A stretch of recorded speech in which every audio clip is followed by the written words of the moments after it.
Hello friends, welcome to my channel Bakes and Curries. ഇന്ന് ഞാനിവിടെ ചെയ്യുന്നത് ഒരു ബീഫ് കിഴിയാണ്. വാട്ടിയ വാഴയിലയിലൊക്കെ പൊതിഞ്ഞ് റെഡിയാക്കിയിട്ടാണ് നമ്മൾ ഈ ബീഫ് എടുക്കുന്നത്. അതുകൊണ്ട് തന്നെ ഈ വാഴയിലയും ബീഫും കൂടെ ചേർന്നിട്ടുള്ള ആ ഒരു ഫ്ലേവർ നല്ല ടേസ്റ്റാണ്. അപ്പോൾ എല്ലാവരും മറക്കാതെ തന്നെ ട്രൈ ചെയ്ത് നോക്കണം. അപ്പോൾ നമുക്ക് നേരെ റെസിപ്പിയിലേക്ക് പോകാം. ഇതിലേക്ക് ഞാൻ 750 ഗ്രാം ബീഫ് എടുത്തിട്ടുണ്ട്. അത് കുറച്ച് ഫാറ്റുള്ള ടൈപ്പ് ബീഫാണ് എടുത്തിട്ടുള്ളത്. അത് നന്നായി കഴുകി വൃത്തിയാക്കി വെച്ചിട്ടുണ്ട്. ആദ്യം നമുക്ക് ഈ ബീഫ് ഒന്ന് വേവിച്ചെടുക്കണം. അതിനായിട്ട് അതിലേക്ക് ആവശ്യമുള്ള മുളക് പൊടിയും മല്ലിപ്പൊടിയും കൂടെ നന്നായിട്ടൊന്ന് ചൂടാക്കി എടുക്കണം. പാൻ ഇപ്പോൾ നന്നായിട്ട് ചൂടായിട്ടുണ്ട്. ഇനി ഇതിലേക്ക് 1 ടേബിൾ സ്പൂൺ മല്ലിപ്പൊടി, 2 ടീസ്പൂൺ സാദാ മുളക് പൊടി, 1 ടീസ്പൂൺ കാശ്മീരി മുളക് പൊടി എല്ലാം കൂടി ചേർത്തിട്ട് നന്നായിട്ടൊന്ന് ചൂടാക്കി എടുക്കാം. ഇങ്ങനെ ചൂടാക്കുന്ന സമയത്ത് തീ എപ്പോഴും കുറച്ച് വെച്ചിട്ട് വേണം ചെയ്യാൻ, അല്ലെങ്കിൽ പൊടിയൊക്കെ പെട്ടെന്ന് തന്നെ കരിഞ്ഞു പോകും. ഇപ്പോൾ പൊടികളുടെ പച്ചമണമൊക്കെ മാറി നന്നായിട്ട് റോസ്റ്റായി വന്നിട്ടുണ്ട്. ഇനി നമുക്ക് ഫ്ലെയിം ഓഫ് ചെയ്യാം. ഞാനിതിവിടെ വേറൊരു പ്ലേറ്റിലേക്ക് മാറ്റി വെച്ചിട്ടുണ്ട്. കാരണം നമ്മുടെ പാൻ നന്നായിട്ട് ചൂടായിരിക്കുമല്ലേ, അപ്പോൾ അതിൽ തന്നെ ഇരുന്ന് കഴിഞ്ഞാൽ ചിലപ്പോൾ കരിഞ്ഞു പോകും. ഇനി ഒരു വലിയ പാനിലേക്ക് എണ്ണ ഒഴിച്ച് നന്നായി ചൂടായി വരുമ്പോൾ അതിലേക്ക് 1/4 ടീസ്പൂൺ ഉലുവ ഇട്ട് കൊടുക്കാം. ഉലുവ പൊട്ടി കഴിയുമ്പോഴേക്ക് 8 അല്ലി ചെറിയ വെളുത്തുള്ളി ചതച്ചത് ചേർക്കാം. ഒരു മീഡിയം പീസ് ഇഞ്ചി ചതച്ചത്, 5 6 ചെറിയ ഉള്ളി ചതച്ചതും കൂടി ചേർത്തിട്ടൊന്ന് വഴറ്റി കൊടുക്കാം.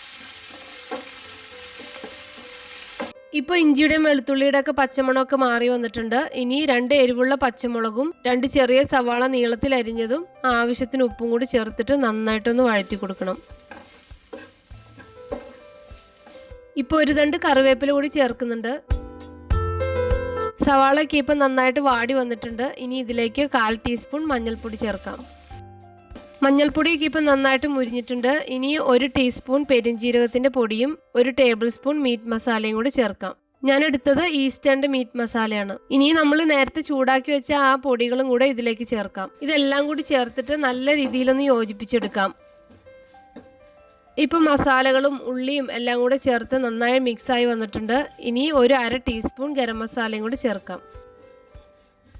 ഇതിലേക്ക് 1/2 കപ്പ് തേങ്ങാക്കൊത്തും കൂടി ചേർത്ത് മിക്സ് ചെയ്തിട്ട് നമുക്ക് ഫ്ലെയിം ഓഫ് ചെയ്യാം. ഇനി നമ്മൾ കഴുകി വൃത്തിയാക്കി വെച്ചിട്ടുള്ള ബീഫിലേക്ക് ഈ മസാലക്കൂട്ട് ചേർത്തൊന്ന് മിക്സ് ചെയ്യണം. 1 ടീസ്പൂൺ ഉപ്പും കൂടി ചേർക്കുന്നുണ്ട്. ആദ്യം നമ്മൾ സവാള വഴറ്റിയ സമയത്ത് കുറച്ച് ഉപ്പ് ചേർത്തിട്ടുണ്ടായിരുന്നു. കുറച്ച് വെളിച്ചെണ്ണയും കൂടി ഇതിലേക്ക് ഒഴിച്ചു കൊടുത്തിട്ട് കൈ കൊണ്ട് നന്നായിട്ടൊന്ന് മിക്സ് ചെയ്തെടുക്കാം.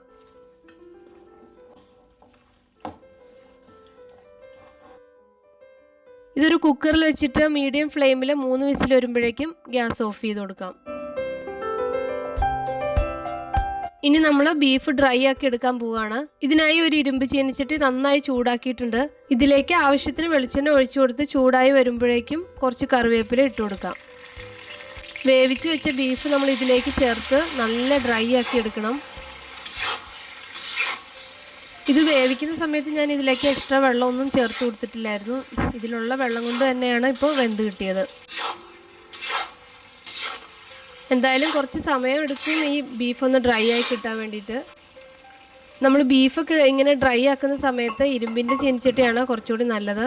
ഇപ്പോൾ ഞാൻ കുറച്ചും കൂടെ കറിവേപ്പിലയും കൂടെ ചേർക്കുകയാണ്.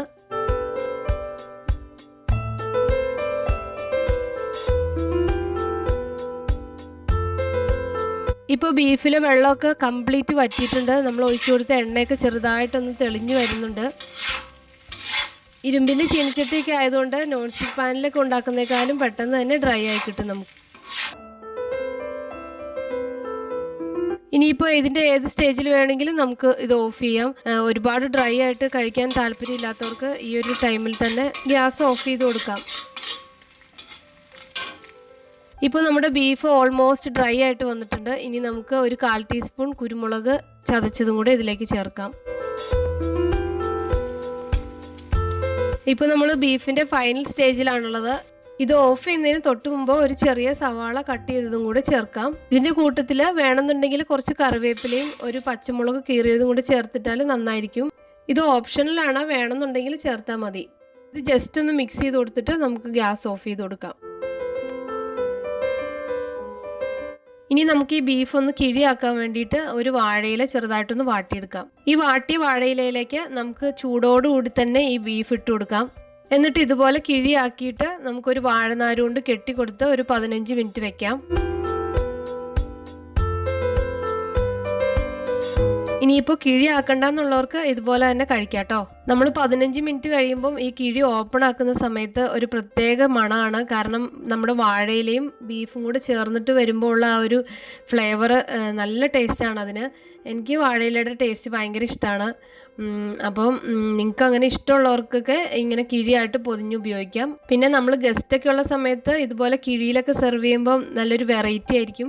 വെറുതെ പ്ലേറ്റിലാക്കി കൊടുക്കുന്നേക്കാളും നല്ലൊരു ലുക്കായിരിക്കും ഇങ്ങനെ സെർവ് ചെയ്യുന്ന സമയത്ത്. അങ്ങനെ ഫൈനലി നമ്മുടെ ബീഫ് കിഴി ഇവിടെ റെഡി ആയിട്ടുണ്ട്. ഇത് കണ്ടിട്ട് തന്നെ നിങ്ങൾക്ക് കഴിക്കാൻ തോന്നുന്നില്ലേ? എന്നാൽ പിന്നെ മറക്കാതെ അടുത്ത ദിവസം തന്നെ ബീഫ് മേടിച്ചിട്ട് ഉണ്ടാക്കി നോക്കണേ.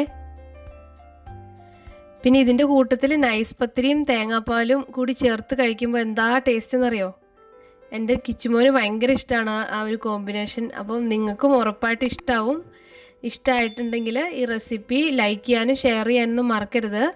അതുപോലെ ഇതുവരെ സബ്സ്ക്രൈബ് ചെയ്തിട്ടില്ലെങ്കിൽ മറക്കാതെ ഒന്ന് സബ്സ്ക്രൈബ് ചെയ്യും കൂടി ചെയ്യണം കേട്ടോ. താങ്ക്